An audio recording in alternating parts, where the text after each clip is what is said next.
He had $4.2 million, and he was still driving a 2011 Toyota Camry with a cracked windshield. Not because he couldn't afford a new one, because he'd stopped caring about something most of us never even question.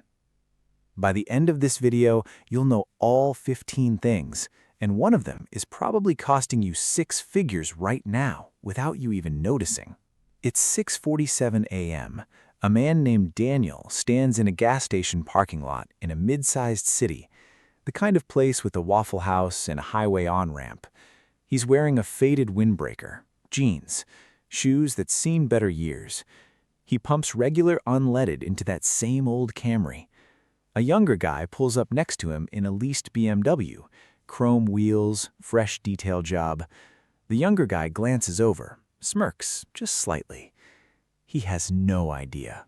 Daniel isn't broke. Daniel isn't getting by. Daniel retired at 43.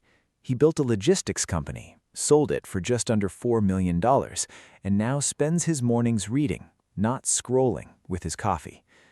The BMW driver will be at his desk job by 8:15, stressed about a lease payment. Daniel will be home by 7:30, doing absolutely nothing that costs money.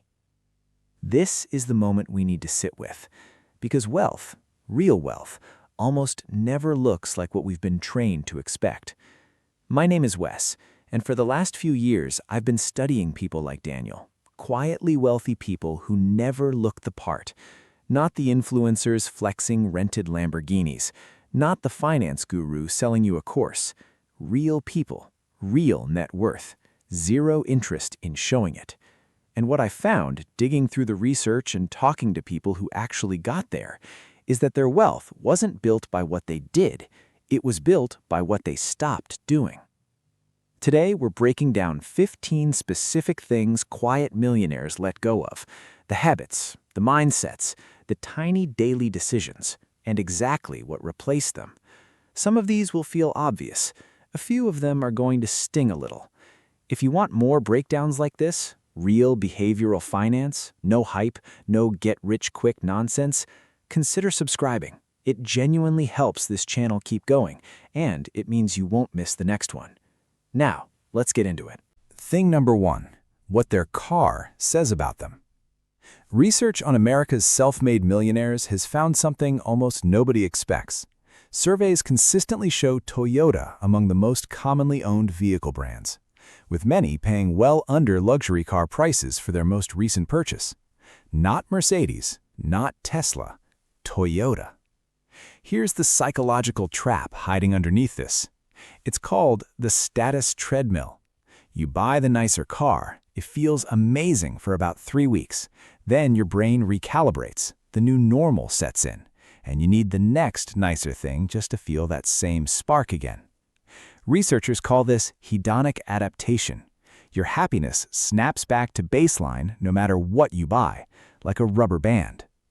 Quiet millionaires figured this out early, so they got off the treadmill entirely. But here's the question that actually matters.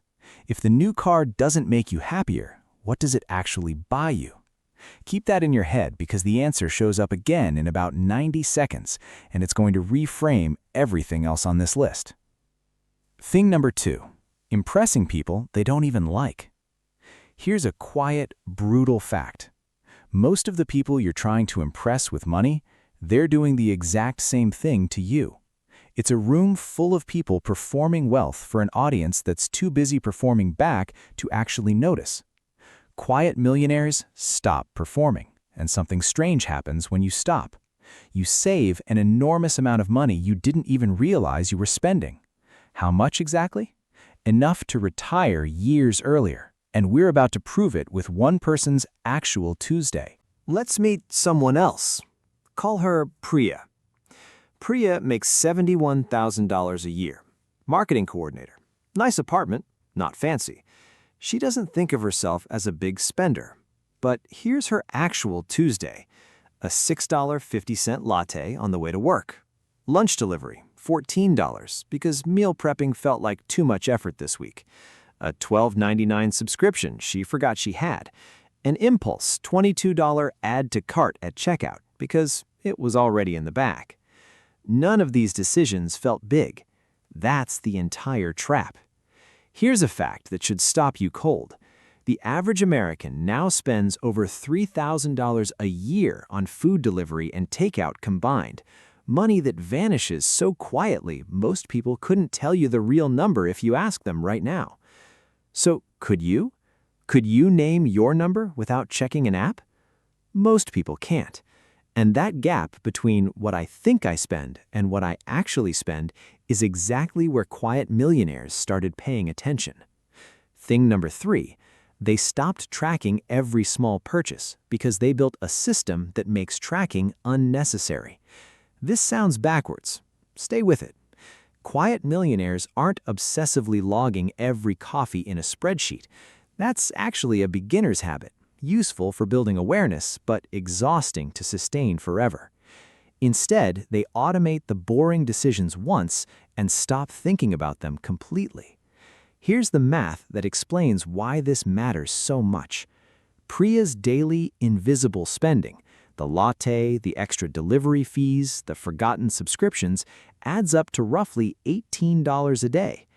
$18 a day sounds like nothing, but $18 a day is $540 a month. $540 a month invested at a historical average stock market return of around 7% annually becomes roughly $650,000 over 30 years. Not from a windfall, not from a lucky stock pick, from lattes. This is the part nobody wants to hear, so let's say it plainly. It was never about the coffee. It's about what the coffee represents. Decisions made on autopilot every single day that quietly compound into either wealth or its absence. Now here's where it gets worse, because the leak doesn't stay the same size. It grows every time you get a raise. Here's how. Thing number 4, the idea that a raise should mean a lifestyle upgrade. This one has a name: lifestyle inflation. Research on spending behavior consistently shows that as income rises, spending tends to rise right alongside it. Research on lottery winners and inheritance recipients has found that a majority end up losing most of that windfall within just a few years. Read that number again. 70%. Gone. Not because the money wasn't real, because the behavior around money never changed. Quiet millionaires break this pattern on purpose. When the raise comes in, the lifestyle stays exactly the same, and the gap between what I earn and what I spend quietly gets wider every single year. That gap is the entire game. So if a bigger paycheck isn't the answer, what actually is? Turns out, it's timing. And not in the way you'd think. Now, here's where it gets uncomfortable, because this next trap has probably caught you too. Thing number 5, the perfect moment to start investing. Somewhere out there is a version of you waiting for the right time. After the promotion, after the debt is paid off, after things calm down. Here's the problem. Things never calm down. So what happens to the person who waits 5 extra years to start? We ran the numbers. It's not small. It's close to 6 figures gone just from waiting. Thing number 6, timing the market. Quiet millionaires stopped trying to buy low and sell high a long time ago because the data is almost cruelly clear on this. Missing just the 10 best trading days in the market over a multi-decade stretch can cut your total returns nearly in half, according to long-running market research from firms tracking S&P 500 performance. And here's the part that stings. 6 of those best days, historically, land within 2 weeks of the worst days, meaning the people who panic and pull out during a crash, they almost always miss the recovery that follows right after. Which raises an uncomfortable question. What if the smart move, getting out before it gets worse, is actually the single most expensive mistake in investing? Stick around. There's a math example coming up that makes this almost impossible to argue with. Thing number 7, being in the know about every hot stock or trend. You will not hear a quiet millionaire talking about the next big cryptocurrency at a dinner party. Not because they don't know about it, because they've already run the math, and they know that consistency beats excitement every single time. Let's prove it with numbers. Person A invests $300 a month starting at age 25 and stops entirely at 35, just 10 years of contributions. Then they let it sit, untouched, until 65.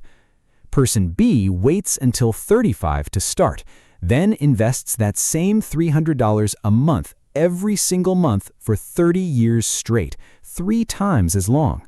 Who do you think ends up with more? Take a second. Guess.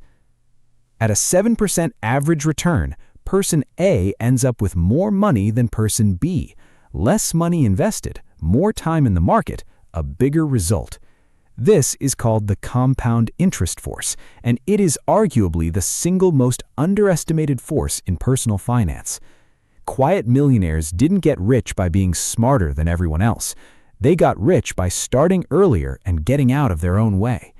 But money habits are only half the story. The other half is stranger and a lot more personal. Let's go back to Daniel for a second. Remember him? The Camry? The gas station?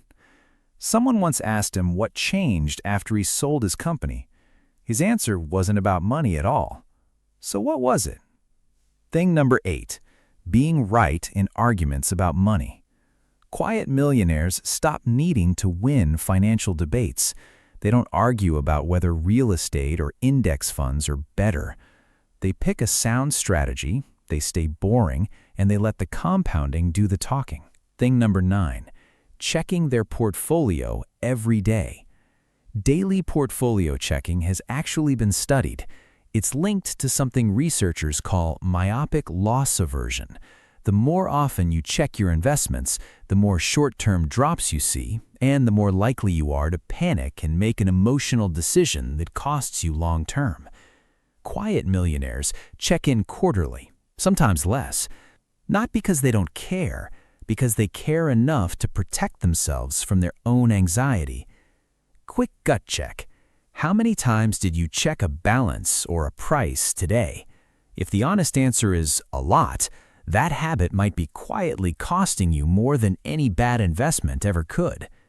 Thing number 10, comparing their financial timeline to everyone else's. Here's something worth sitting with. 2 people can have the exact same income, the exact same job, the exact same city, and end up with wildly different net worths, purely based on what they stopped comparing themselves to. Strange, right? Same numbers on paper, completely different outcomes. We'll get to exactly what replaces that comparison in a moment. Thing number 11. Frugality as an identity. This one surprises people. Quiet millionaires are not obsessed with cutting every expense to zero. They're strategic. They'll happily spend $40,000 sending their kid to a great program and refuse to spend $6 on a coffee they don't even really want. It's not about being cheap. It's about being deliberate. So how do you know the difference between deliberate and just cheap? There's actually a simple test, and it's the exact opposite of what you'd expect. Thing number 12. Needing to explain their financial decisions to anyone. No justifying the modest house, no justifying the older car, no explaining why they didn't take the trip everyone else posted about. Silence, it turns out, is one of the most underrated wealth-building tools there is, because explaining yourself invites debate, and debate invites doubt. We're almost through the list, but the last 3 things, they're the ones that actually change your life. Thing number 13. Working for money instead of having money work for them. This is the actual finish line, and almost nobody talks about it clearly. There's a moment, quiet, undramatic, when your investments start generating more in a year than your job does. At that point, work becomes optional, not because you stopped working, because you stopped needing to. How close are you to that moment, actually? Closer than you think or further than you'd like to admit? Either way, the next fact changes how you should be thinking about it. Thing number 14. the idea that more income solves everything. Research tracking self-made millionaires has found that most of them did not consider themselves high-income earners at all. Many built wealth on ordinary to good incomes, not extraordinary ones. The variable that mattered wasn't how much they made, it was what percentage of it they kept. One thing left, and it might be the hardest one to let go of. Thing number 15, needing anyone else to validate that they've made it. This is the last one, and it's the quietest of them all. Quiet millionaires stop needing an audience. No flex, no proof, no announcement. Just Daniel in a gas station parking lot, in a car with 140,000 miles on it, completely at peace, while the guy next to him chases a feeling that money was never actually going to give him. Okay, so all of this sounds nice, but what do you actually do with it, starting today? 5 things. None of them take more than 5 minutes. 1. Automate one investment contribution this week, even $50. Not when you have extra. Now, automatically, before you can talk yourself out of it. 2. Pick one recurring subscription or small daily habit and cancel it. Not all of them, just one. Momentum matters more than perfection. 3. Check your portfolio less. If you're checking daily, move to weekly. If you're checking weekly, move to monthly. 4. The next time you're about to make a purchase to impress someone, pause and ask yourself, would I still buy this if no one would ever see it? 5. Write down your actual monthly gap between income and spending. That number, tracked over time, tells you more about your future than your salary ever will. None of these 5 steps require you to earn more money. They only require you to stop caring about the 14 things that were never actually making you wealthy in the first place. Here's the strange truth hiding underneath this entire video. Wealth was never about accumulation. It was about subtraction.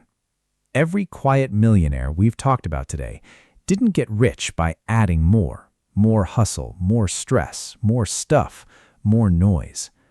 They got rich by removing the things that were quietly draining them.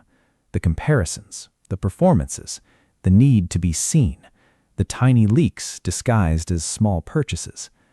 So here's the real question this video was always leading to. It's not, how do I make more money? It's this.